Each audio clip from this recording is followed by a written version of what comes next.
I remember everything, Alyosha. Until you were 11, I was nearly 15. There's such a difference between 15 and 11. Brothers are never companions at those ages.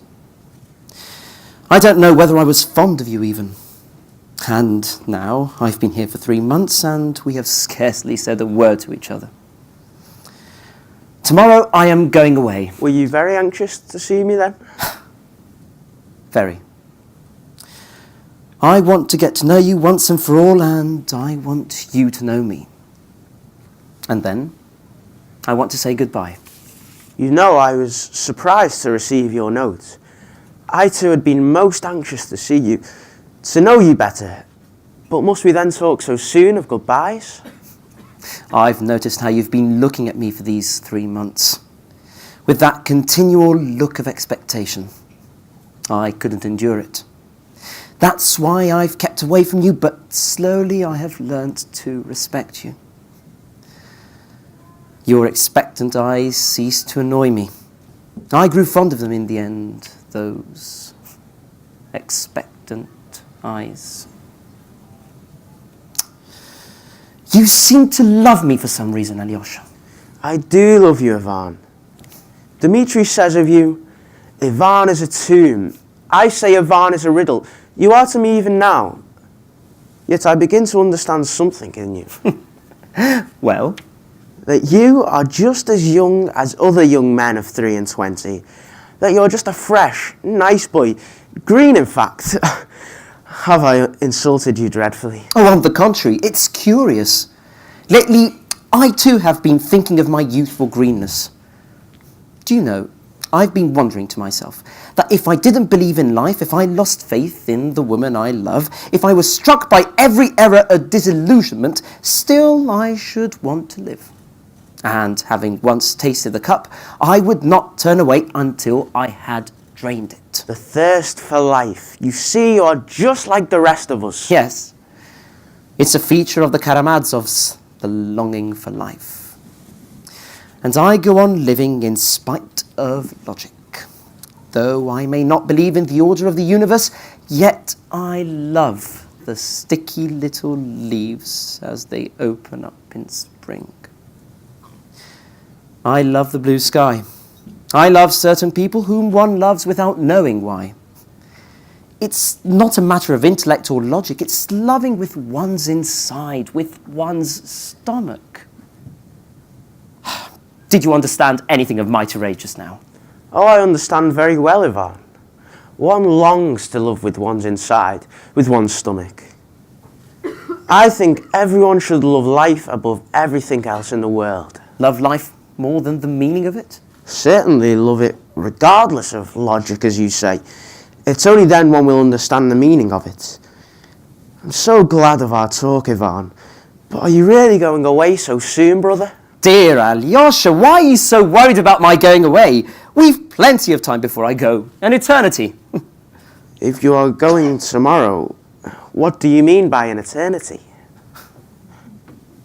We've time enough for what brought us here. Why do you look so surprised? Why are we here? To talk of foreign travel? Is that it? No. Then, you know what for. It's different for other people, but we, in our green youth, have to settle the eternal questions. That's what we care about. That's what your eyes have been meaning for these 3 months, haven't they? Perhaps so. You're not laughing at me now, Ivan. Me laughing? I don't want to wound my little brother who has been watching me with such expectation for 3 months. So we are finally to talk of the eternal questions of God and immortality? Well, tell me where to begin. Give your orders. The existence of God? I've heard you declare there was no God. I said that to tease you, and I saw your eyes glow. But now I am serious. I want to be friends with you, Alyosha, for I have no friends and I want to try it. Well, perhaps I too accept God. That's a surprise for you, isn't it? Yes, of course, if you are not joking. Joking? I tell you, I accept God. I accept him simply. You know, there are mathematicians who dare to dream that two parallel lines, which Euclid tells us can never meet on Earth, may meet somewhere in infinity. Well, I've concluded that since I can't begin to understand that, I can't expect to understand God whether he exists or not. Such questions are utterly inappropriate for a mind made of only 3 dimensions. And so I accept God and his wisdom, and I believe in the underlying order and meaning of life. I seem to be on the right path, don't I? Then where is your difficulty? Accepting this world of God's. It's the world created by him I don't and cannot accept. Alyosha, you are fond of children, aren't you? Well, I am too. Little children, let's say up to 7, are so remote from grown-ups. They are different creatures of a different species. I knew a criminal once in prison. A burglar who had murdered whole families, including several children. But then, in prison, he had this strange affection for them. He would stand at his window, watching the children playing in the prison yard. He trained one little boy to come up to his window and made great friends with him. Ivan, why are you telling me this? What are you driving at? I think if the devil does not exist, but man has created him, he has created him at his own image and likeness. Oh, just as he did God, then. You turn my words against me. Yours must be a fine God if man created him in his own image and likeness. You asked me just now what I was driving at. You see, I am fond of collecting certain facts and anecdotes from newspapers. I've collected a great deal about Russian children, Alyosha. What sort of anecdotes? Well, take the little girl of 5. Hated by her mother and father, most worthy and respectable people of good education and breeding. This poor child of 5 was subjected to every possible torture by her cultivated parents. Torture? Yes, torture. Oh, maybe it's the angelic confidence of the young that sets the vile blood of the tormentor of child on fire. Anyway, they beat her, thrashed her, kicked her for no reason until her body was a single bruise. Then they went to greater refinements of cruelty. Shut her up all night in the cold and frost in a privy. That part was the mother's idea. And that mother could sleep hearing the poor child's groans. Good God, Ivan! Ah, good God, you say. Well, can you understand why that little creature, who can't even understand what's done to her, should beat her little aching heart with her tiny fist in the dark and cold and weep her meek, unresentful tears to dear, kind God to protect her? Ivan, you are speaking of evil, of the worst of human cruelty. Yes, Alyosha. But do you understand why such infamy must be permitted? Without it, they tell us, man could not have existed on earth, for he could not have known good and evil.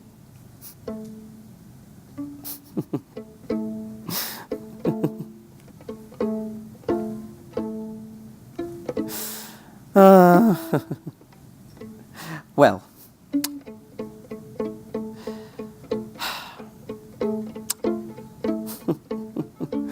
all of the knowledge in the world is not worth that child's prayer to dear, kind God. And I say nothing of the suffering of adults. They have eaten the apple, damn them. But these little ones... I'm making you suffer, Alyosha. I'll leave it off if you like. Never mind. I want to suffer too. One more picture. One more only, because it's so characteristic. It was in the darkest days of serfdom, at the beginning of the century. There was this general of aristocratic connections, the owner of a great estate. A man accustomed to lording over the lives of his subjects. One day, a serf boy, a little child of 8, threw a stone in play and hurt the paw of the general's favourite hunting hound. "Why is my favourite dog lame?" He is told that the boy threw the stone. "So you did it." Surely, just a boy at play. The general looks the child up and down. Taken. So they take him from his mother and shut him up all night. Early next morning, the general comes out of the horseback with all his hounds, dog boys and huntsmen, all in full dancing parade. In front of them all stands the mother. The child is brought from the lockup. It's a gloomy, cold, foggy autumn day. The general orders the child to be undressed. He is stripped naked. He shivers, numb with terror, not daring to cry. "Make him run! Run, run!" shout the dog boys. The boy runs. "At him!" yells the general, and he sets the whole pack of hounds on the child!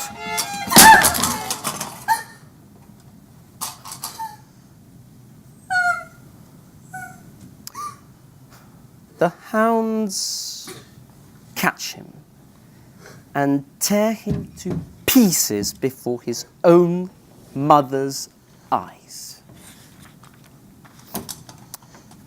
The general was then declared incapable of administering his estates. Well, what did he deserve? To be shot? To be shot for the satisfaction of our moral feelings? Speak, Alyosha. To be shot. Bravo! Bravo! So there is a little devil sitting in your heart, Alyosha Karamazov. Listen, Alyosha. I took the example of children only to make my case clearer. Of the other tiers of humanity, I will say nothing. I recognize in all humanity that I cannot understand why the world is arranged as it is. Men are themselves to blame, I suppose. They were given paradise, but wanted freedom and stole fire from heaven. All I know is there is suffering and no one is guilty. I must have justice. I want to see with my own eyes the victim rise up and embrace his murderer. I want to be there when everyone suddenly understands what it has all been for. And then you shall have your justice. No, Alyosha, for there are children, and what am I to do about them? If all must suffer to pay for the eternal harmony, what have the children to do with it? Tell me, please. What of the boy torn to pieces by the dogs at 8 years old? Or the girl who cowed in her stinking outhouse and beat herself on the breast with her little fist and prayed to dear kind God? It's not worth it, because the tears of that tortured child are unatoned for. If the suffering of children are necessary to pay for truth, then I protest that too high a price is asked for harmony. It's beyond our means to pay so much to enter, and so I hasten to give back my entrance ticket, and that I am doing. It's not God that I don't accept, Alyosha. Only I most respectfully return him the ticket. But that is rebellion. Rebellion? Oh, I'm sorry that you call it that. Tell me then, I challenge you. Imagine that you are creating a fabric of human destiny, with the object of making men happy. giving them a peace and rest, but that it was essential to torture to death one tiny creature. That baby, beating its breast with its fist, and to found everything on its unavenged tears. Would you consent to be the architect on those conditions? Tell me the truth. No, I would not consent. And the men for whom you were building it, would you ask them to agree to accept their happiness on the foundation of the unexpiated blood of the little victim? No, I could not ask it, brother. But you said just now that her tears were unatoned for. But there is a being, and he can forgive all, because he gave his innocent blood for all and everything. You have forgotten him, and on him is built the edifice, and it is to him they cry aloud, Thou art just, O Lord, for thy ways are revealed. The one without sin and his blood. No, I have been wondering the whole time how it was that you did not bring him in before. Do you know, Alyosha? Don't laugh. I made a poem about a year ago. It's called The Grand Inquisitor. Oh, it's a ridiculous thing, but I want to tell it to you. And I want to hear it. First, a short preface. You see, my actions take place in the 16th century, in Seville, in Spain, in the most terrible time of the Inquisitions, when fires were lighted every day to the glory of God, and the wicked heretics were burnt. I'm afraid I know little of the Spanish Inquisition. Oh, the important thing is this. 15 centuries have passed since he promised to come in his glory. 15 centuries since his prophet wrote, Behold, I come quickly. Of that day and that hour knoweth no man, neither the Son, but the Father. None know the hour, but humanity ever awaits him, while age upon age the humble pray with faith and fervour, O Lord, hasten thy coming.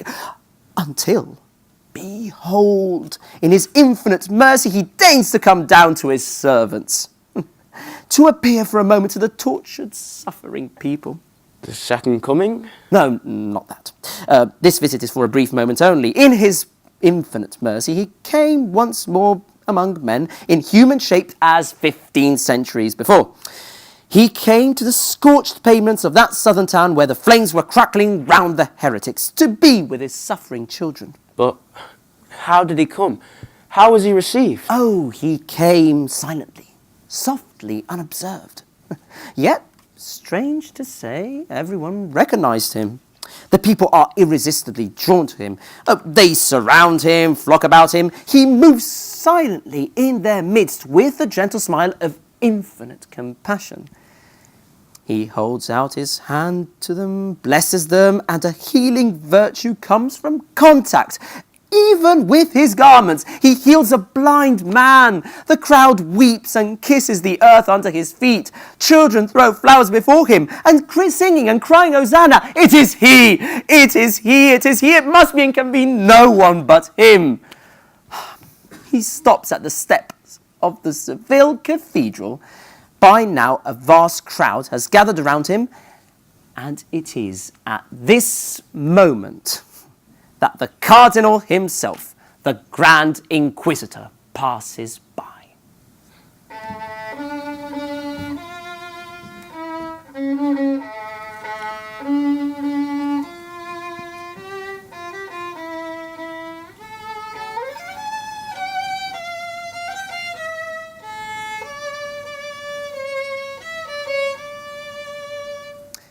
He is the chief of the Spanish Inquisition. An old man, almost 90. Tall and erect, with a withered face and sunken eyes, from which a gleam of light still shines, like a fiery spark. Only yesterday he stood in this same square before the king, the court, and the whole population of Seville, as 100 heretics were burnt at the stake in a splendid blaze to the glory of God. Now, the Grand Inquisitor stops at the sight of the growing crowd and watches it from distance. But he is not alone.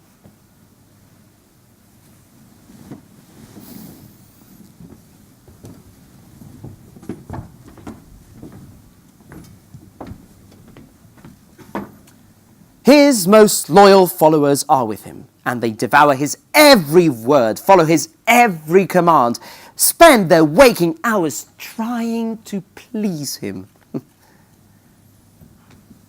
He holds out his hand and bids his followers to take him. And such is the power of the Grand Inquisitor. So completely are the people cowed to submission and trembling obedience to him, that the crowd immediately makes way for them, and in the midst of death-like silence, they lay hands on him and take him away.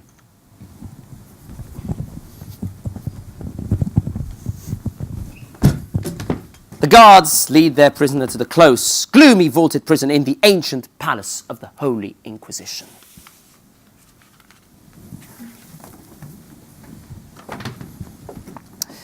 Day passes and is followed by the dark, burning, breathless night of Seville.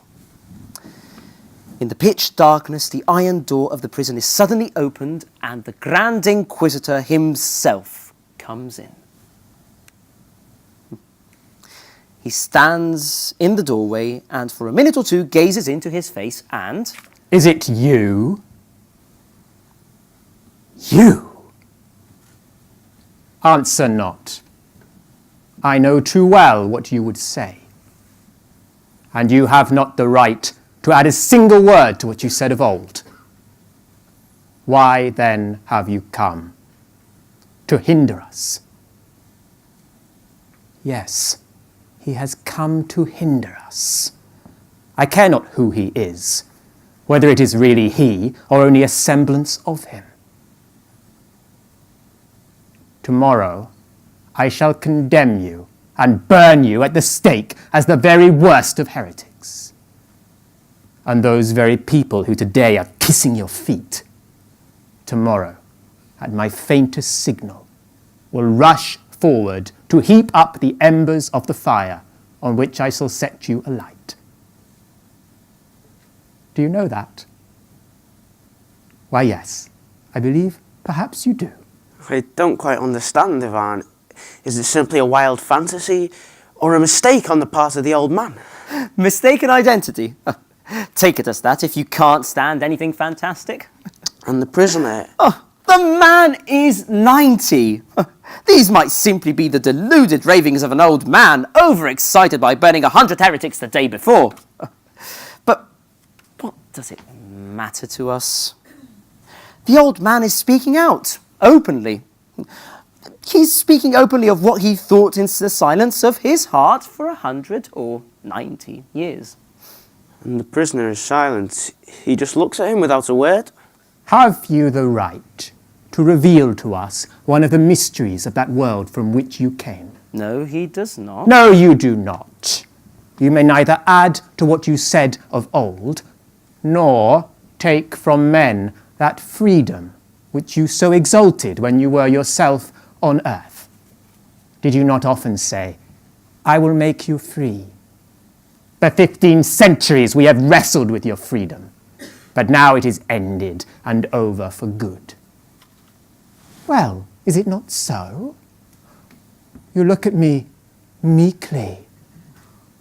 But I tell you, those very people today are more persuaded than ever that they have perfect freedom. But they have brought their freedom to us and laid it humbly at our feet.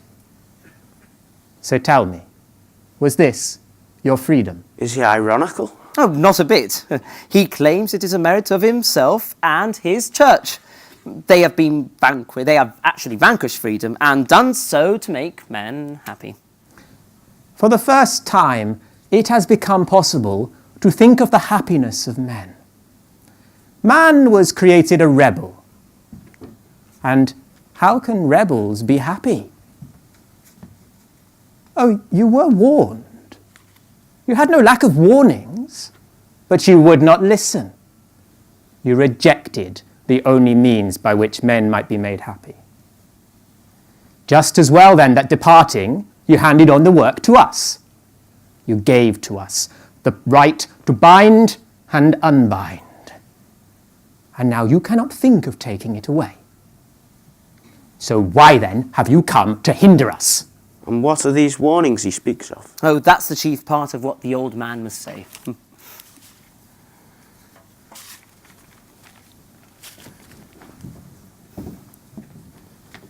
There was a spirit, and he talked with you in the wilderness.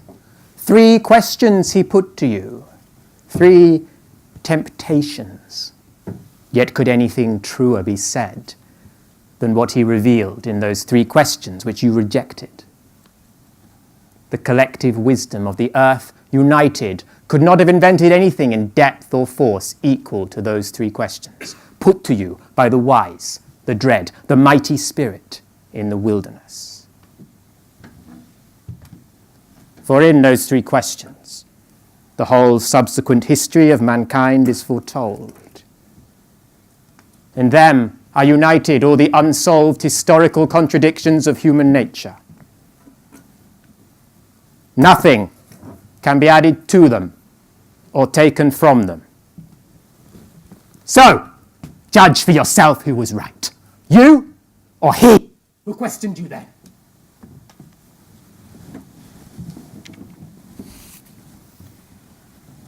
The first question. You have come into the world with empty hands, and you offer only some vague promise of freedom. Men in their natural unruliness scratch their heads and look at you blankly. Some look at you also with fear in their eyes, for the freedom which you offer is insupportable to human society. Those blank expressions and fearful eyes are asking you something quite different. They are saying, feed us, feed me, feed me. So I say to you, behold these stones in this parched, barren wilderness. Take them up into your empty hands and turn them into bread. Take that bread and feed your hungry, fearful sheep, and they will run after you, grateful and obedient, yet always trembling should you withdraw your hand. That was the proposal put to you. And your reply? You rejected the offer. You would not deprive man of his freedom by buying it with bread.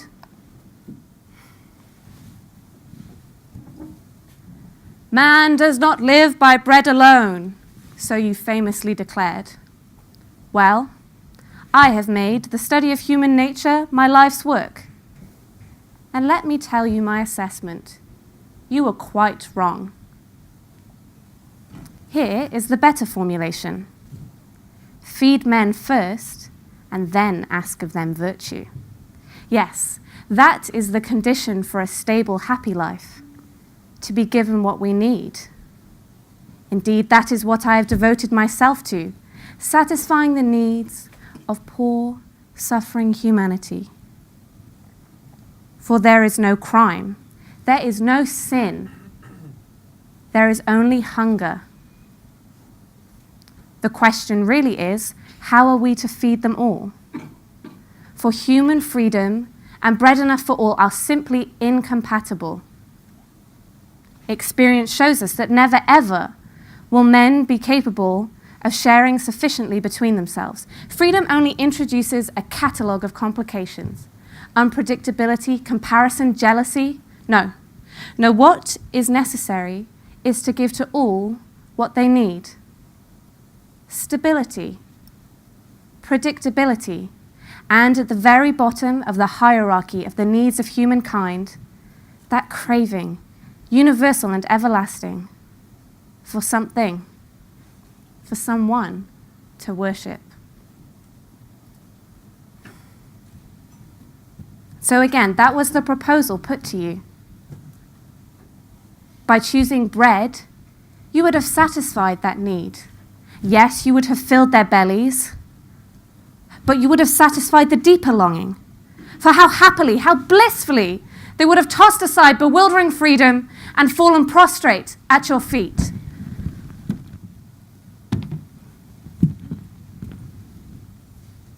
Let us say Among the tens of thousands of millions of creatures, there exist a few thousand who would follow you for the sake of the bread of heaven. What then is to become of the rest? What of those who will not have the strength to forsake the earthly bread for the heavenly? Or do you care only for the tens of thousands of the strong and the great, while the millions who are weak must exist only for the sake of the great few? Well, we care for the weak too.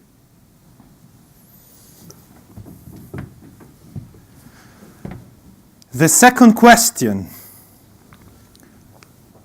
You are standing on the very pinnacle of the temple, as if by a great feat of magic, raised up to the heights. There you stand, surveying the surrounding hills, watching the little people crawling like ants below. This is your moment. Your chance to do something spectacular. It'll be quite the show. The words of Scripture flash through your mind. The angels shall hold him up, lest he should fall and bruise himself. Well, what would happen? Would God allow you to be dashed to pieces against the very earth you came to save? So, what better way to show that you are Son of God and to prove how great is your faith in your Father? Well, cast yourself down.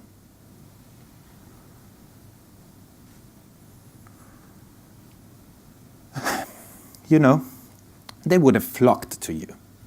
You reside in another realm. They would have run to your miracle, entranced, captivated, for you are the master of time and space itself. Reality is so much more interesting when it can be bent. You would have bent reality for them and given them the escape they all crave.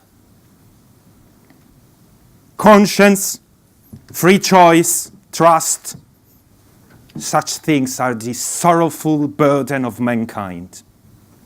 Reality weighs heavily on them. In the end, it slowly crushes them all. You could have offered relief from that. A festival of mystery, of ecstasy, and you refused. You would not cast yourself down. Proud man, you did well, you were strong, you clung only to God rather than ask for a miracle. But are there many like you? Take a look around from that high, lowly vantage point of yours. The centuries have passed. What do you see? Are there many who followed your heroic example? Who faced the same temptation and passed?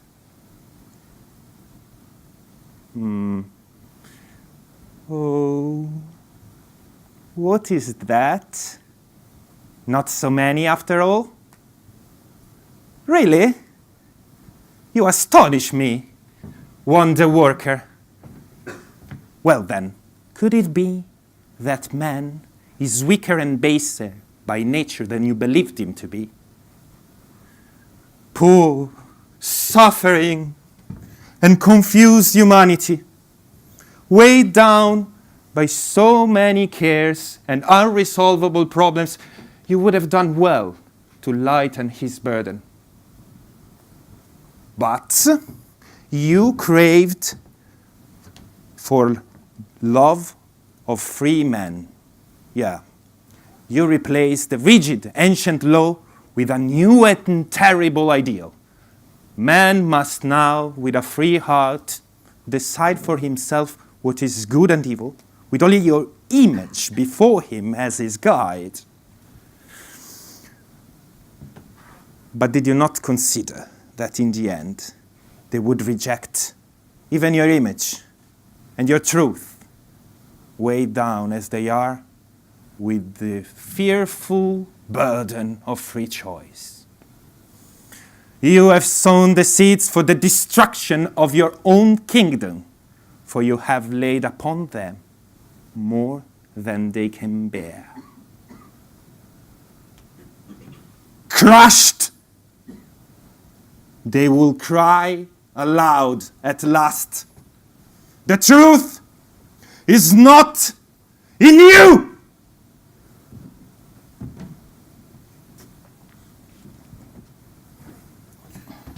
I recall the vision of the great prophet.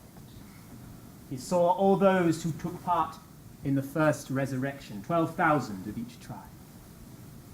Oh, you may indeed point with pride at those children of freedom, of free and splendid sacrifice. But what of the rest?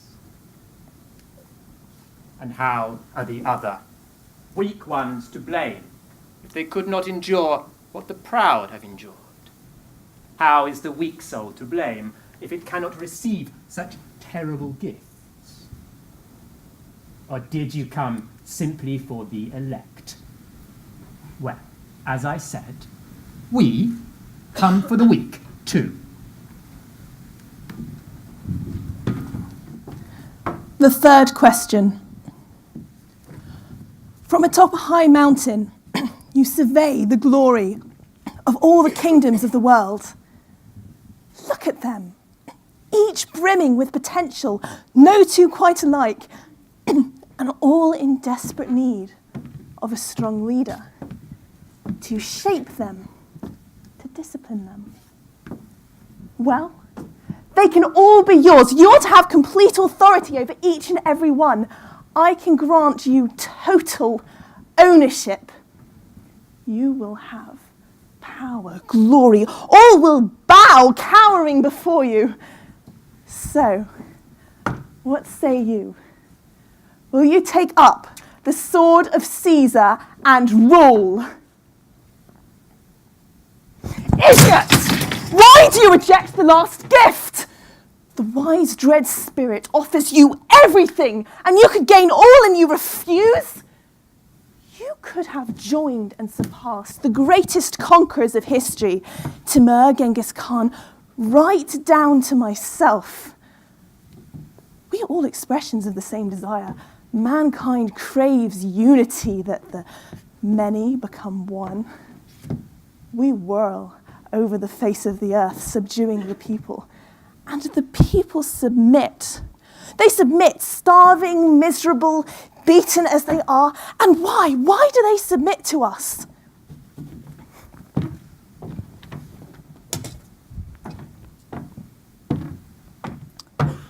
Because they are safe. Because we protect them.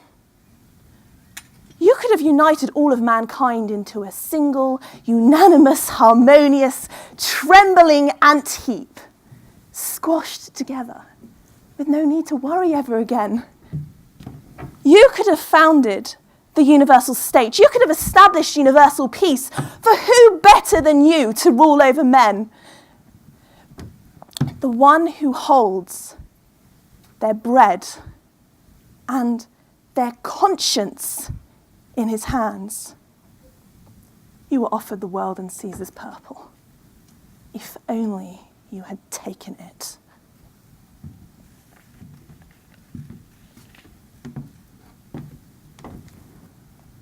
Still silent. You have nothing to offer in reply. Why do you look so searchingly at us with those mild eyes? Be angry! I do not want your love, for I love you not. We are not working with you, but with him. That is our secret. is long, many centuries, that we have been on his side and not yours. That last gift, when he showed you all the kingdoms of the world, which you rejected with scorn. We have taken it. It was taken long ago. We have taken up the sword of Caesar and proclaimed ourselves sole rulers of the earth. It is we who shall bring the universal peace so longed for.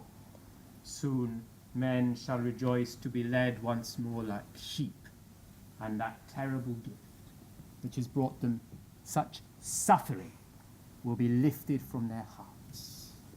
You rejected the gift, we have taken it up in your stead. For under us all will be happy, and will no more rebel nor destroy one another as under your freedom. Oh, we shall persuade them that in order to become free, they must renounce their freedom and submit to us. And shall we be right, or shall we be lying? Let me tell you what has come of the gift of freedom. Firstly, in the name of free thought and science, they have torn down your temple and raised a new and terrible Tower of Babel in its place. It is ever unfinished, like the one of old. It has brought them face to face with such marvels and insoluble mysteries that some, the fierce and rebellious, will destroy themselves, while others, rebellious but weak, will destroy one another. The rest, weak and unhappy, will crawl, fawning to our feet. They whine. Yes, you were right. You alone possess his mystery, and we come back to you. Save us from ourselves and feed us. And so we will give the bread you neglected to give. You neglected to give.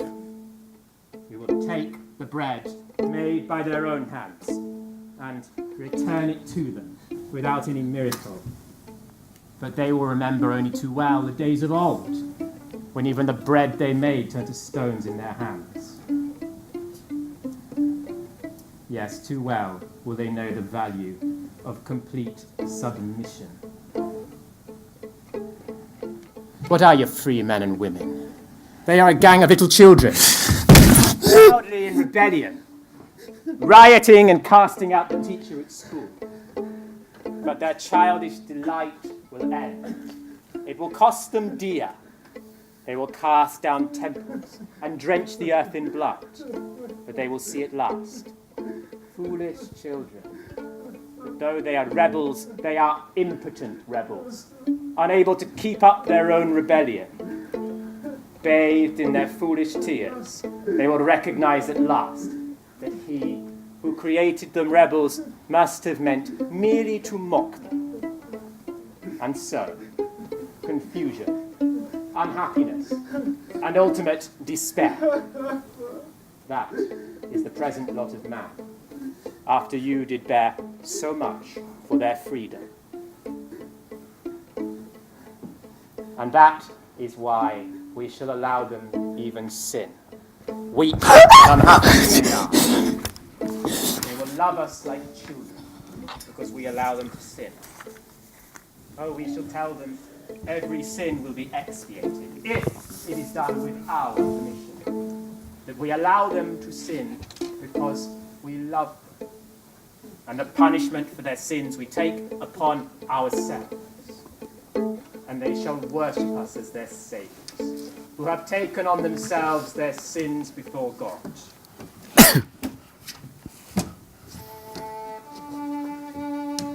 And they will have no secrets from us. The most terrible secrets of their conscience they will bring to us.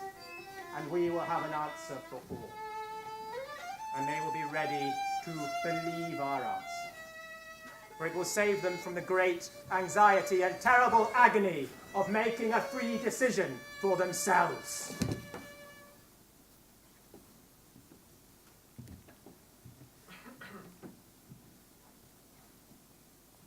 It is prophesied that you shall return one day, in victory with your chosen, the proud and the strong. But I say to you, the proud and the strong have only saved themselves. We shall give rest to all. For we will stand up and point out to you the thousands of millions of happy children who have known no sin. As for the elect, your mighty ones, why, they will grow weary waiting for you. In the end, they too will raise their free banner against you. Oh, we shall teach them not to be proud, for it was you who lifted them up and taught them to be so. We shall show them that they are weak, that they are only pitiful children, but that childlike happiness is the sweetest of all.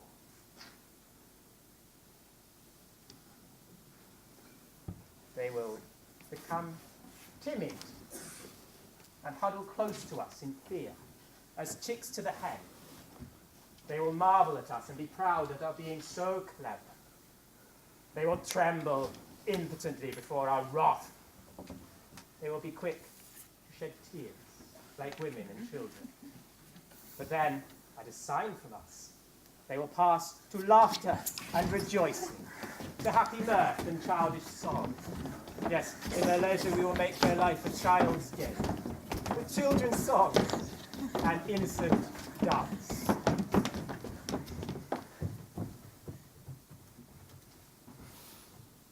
And all will be happy. All the millions of creatures, except the 100,000 who rule over them. For only we who guard the mystery, shall be unhappy. There will be thousands of millions of happy babes, and 100,000 sufferers who have taken upon themselves the curse of the knowledge of good and evil.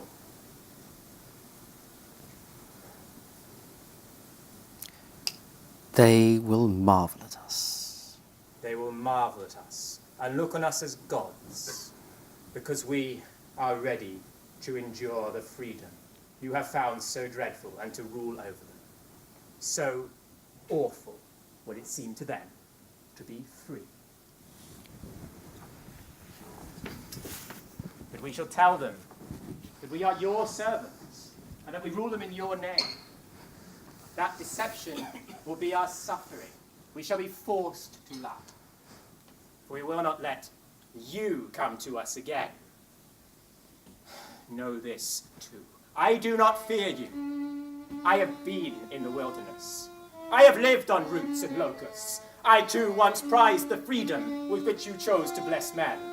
I too strived to stand among the elect alongside the strong and the powerful. But I awoke and would not serve madness. I turned back and joined the ranks of those who have corrected your work. I left the proud and came back to the humble. And tomorrow you will see your obedient flock heaping up the hot cinders for the pile on which I shall set you alight for coming to hinder us.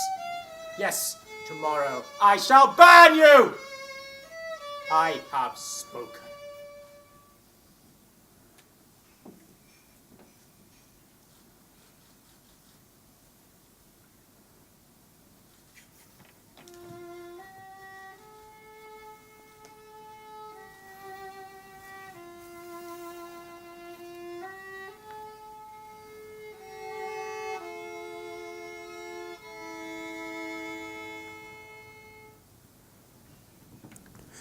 And the old man? The kiss glows in his heart, but the old man adheres to his idea.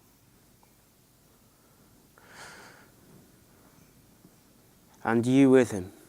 You too? Well, it's all nonsense, Alyosha. It's only the senseless poem of a senseless student who could never write 2 lines in verse. Why do you take it so seriously? But the little sticky leaves, and the blue sky, and the woman you love, how will you live? How will you love them with such a hell in your heart? Is that why you're going away? To join them? I thought that by going away I would have you at least. But now I realize that there is no place for me even in your heart, my dear hermit. Tell me, Alyosha, do you renounce me utterly?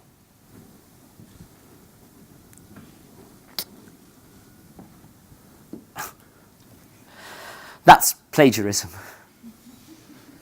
But thank you. Listen, Alyosha, if I am able to care for those sticky little leaves, then I shall love them, only remembering you.